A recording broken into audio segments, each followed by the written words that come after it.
ఇప్పుడు కొండవీటి దాకా వచ్చాం కదా, మరి కొండవీటి చరిత్ర కూడా తెలుసుకోవాలి కాబట్టి ఈ కొండవీటికి ఉన్న విశేషాలు అయితే చెప్తాను.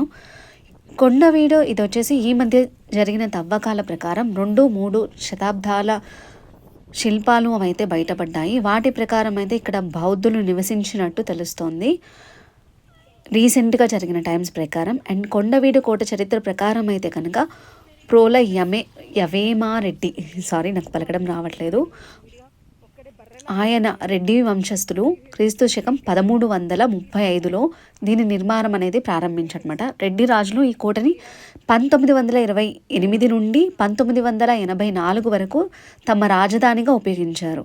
అండ్ అక్కడి నుంచి అద్దంకి నుండి ఇక్కడి వరకు రాజధానిగా మార్చారు. 1516లో విజయనగర చక్రవర్తి అయిన కృష్ణదేవరాయలు ఈ కోటని స్వాధీనం చేసుకున్నారు.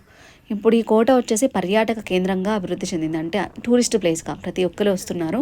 మరియు దాని ఘాట్ రోడ్ అండ్ చుట్టూ ఉన్న గ్రీనరీ ప్లేసెస్ ఇవన్నీ చాలా ఆకట్టుకుంటాయి మనకి. చాలా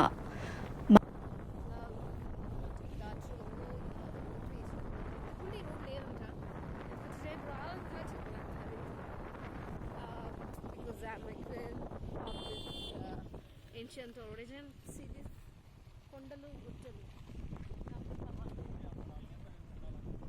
ఏం చేస్తున్నారు?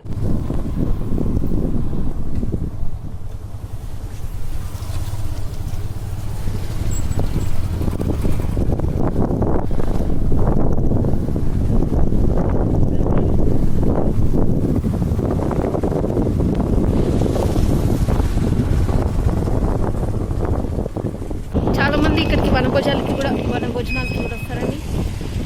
ఇవన్నీ చూసారా, ఏన్షియంట్ అనుకున్న ఏన్షియంట్ అని ఒక్కనే వచ్చి అనుకునే నేను ఏన్షియంట్ పడుతున్నాను. సో సిరీస్ కొండ రాళ్ళ మధ్యలో కొండలు గుట్టలు ఇలా వచ్చి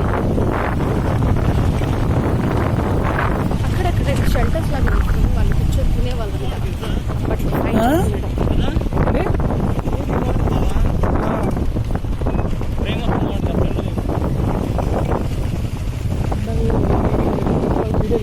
కొండవీడు వైశిష్టం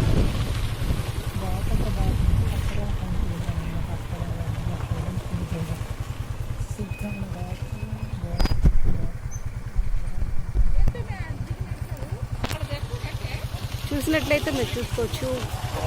గోటక బోట హాట కూరు కొంకణ సింధు మారాటలటక కర్ణాటక కంగిళ వంగ ద్రవిళాంగ విదేహ కరుడ దుర్గము.